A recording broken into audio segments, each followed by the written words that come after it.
한반도는 오랜 세월 역사와 문화를 공유하며 하나의 흐름으로 이어져 왔습니다. 그런데 오늘 이 오랜 흐름을 끊으려는 새로운 주장이 등장했습니다. 바로 두 개의 국가, 두 개의 한반도를 인정하자는 목소리입니다. 삼국의 분열도, 조선의 세월도, 일제의 지배와 전쟁과 분단의 상처조차 우리의 정체성을 바꾸지 못했습니다. 언어와 문화, 정신과 가치로 이어진 5천년의 역사 속에서 이 땅은 단 한 번도 두 개의 길로 존재한 적이 없었습니다. 그럼에도 지금 분단의 80년이 5천년의 역사를 대신할 수 있다는 듯 두 개의 국가라는 개념이 제시되고 있습니다. 우리는 묻게 됩니다.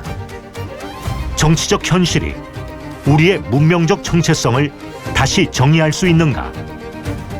헌법이 규정한 평화적 통일의 원칙을 지울 수 있는가? 과연 이것이 우리가 향해야 할 미래인가? 두 개의 국가론, 당신은 받아들일 수 있습니까? GDP 세계 30위, 총인구 2,500만, 65세 이상 인구 45%, 세계적 경쟁력을 가진 기업은 단 한 곳도 없는 나라. 이 비현실적인 수치는 영구 분단이 지속될 때 우리가 맞이할 미래입니다. 분단이 지속될 때 발생하는 분단 비용은 매년 GDP의 4~5%에 달합니다. 군사, 외교, 정치, 사회 전 분야에서 막대한 기회 비용이 누적되고 통일이 10년만 늦어져도 향후 30년 동안 부담해야 할 비용이 수천억 달러씩 증가합니다. 분단 비용은 단순한 경제 문제가 아닙니다. 두 개 국가론이 현실화한다는 것은 대한민국의 장기 성장 엔진을 스스로 꺼버리는 것입니다. 우리는 지금 선택의 기로에 서 있습니다. 2023년 12월, 김정은은 갑작스럽게 70년간의 통일 노선을 폐기했습니다. 남한은 더 이상 같은 민족도 통일의 대상도 아니다. 남과 북은 적대적 두 국가다. 북한은 수십 년 동안 양국론을 부정해왔습니다. 그런 북한이 헌법에서 민족 통일을 삭제하고 평화 통일의 상징들을 파괴하기 시작했습니다. 왜일까요? 전문가들은 이렇게 분석합니다. 경제난에 대한 주민 불만을 군사 위기로 돌리고 핵무력 건설의 정당성을 강화하려는 전략, 그리고 한국의 문화 경제적 영향력이 체제 유지에 최대 위협이 되었다는 두려움. 그런데 정작 북한 내부 교육 자료에서는 남북 관계 변화에 대해 단 한 줄도 언급하지 않았습니다. 그만큼 내부 설득이 어렵다는 뜻입니다. 그러나 더 큰 문제는 북한도 설득하지 못한 두 국가론이 남한 내부에서 평화라는 이름으로 확산되고 있다는 것입니다. 표현은 다르지만 북한의 적대적 두 국가론과 남한의 평화적 두 국가론은 결국 같은 목적지에 도달합니다. 바로 분단의 영구화입니다. 두 개 국가론이 현실이 되면 무슨 일이 벌어질까요? 첫째, 민족적 동질성이 단절됩니다. 이는 통일의 가능성이 완전히 사라진다는 뜻입니다. 둘째, 군비 경쟁이 상시화됩니다. 우발적 충돌과 전면전 위험은 더 커질 것이며 국방비는 천문학적으로 늘어납니다. 셋째, 한반도의 영향력은 축소됩니다. 북한은 중국, 러시아의 개입 위험에 더 취약해지고 국제 정치에서 우리의 자율성은 크게 떨어집니다. 넷째, 코리안 리스크는 고착됩니다. 지정학적 위험이 높아지면 외국인 투자와 글로벌 기업의 한국 진출은 위축됩니다. 다섯째, 통일 한국의 잠재력은 사라집니다. 8천만 통합시장도 북한 인프라 개발이라는 거대한 성장 기회도 모두 사라집니다. 여섯째, 북한 주민의 고통은 끝나지 않습니다. 김씨 일가의 독재는 강화되고 북한은 더 깊은 절망 속으로 떨어질 것입니다. 두 개 국가로는 단순한 정책이 아닙니다. 대한민국의 미래를 스스로 포기하는 선택입니다. 우리는 지금 통일의 역사적 기회 앞에 서 있습니다.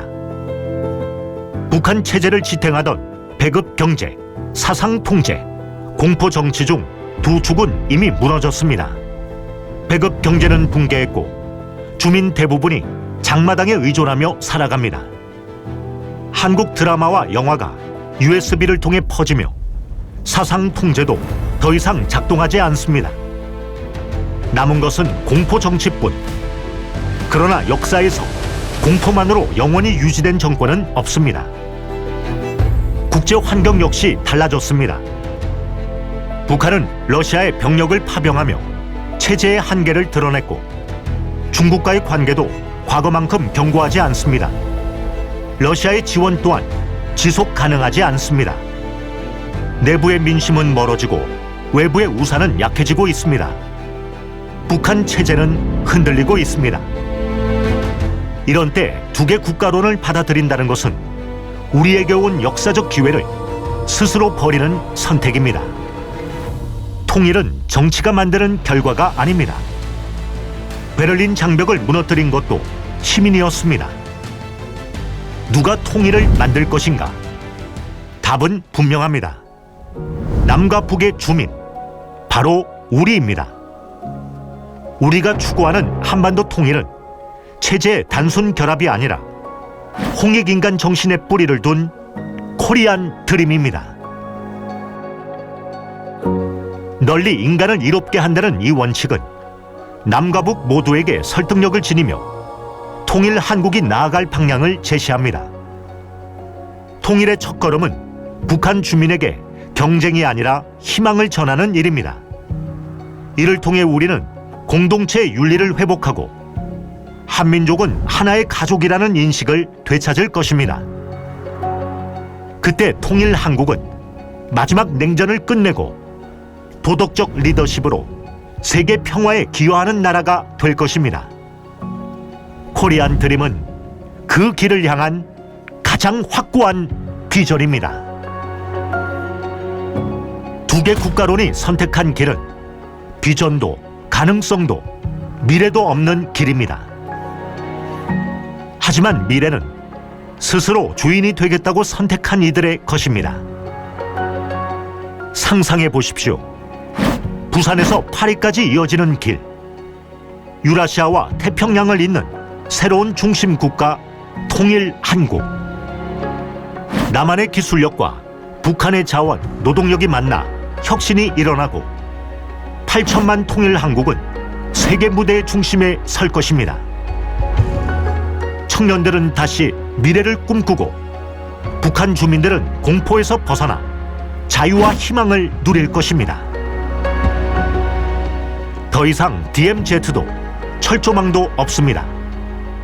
8천만 결의는 하나의 나라로 다시 태어납니다. 지금 우리는 선택의 순간에 서 있습니다. 분단의 길을 따를 것인가? 새로운 미래를 열 것인가? 오늘 우리의 선택이 내일의 역사가 됩니다.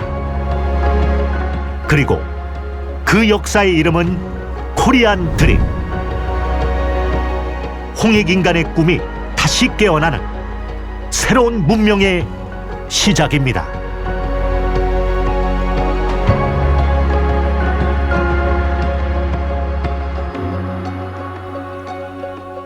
구독과 좋아요, 알림 설정 부탁드립니다.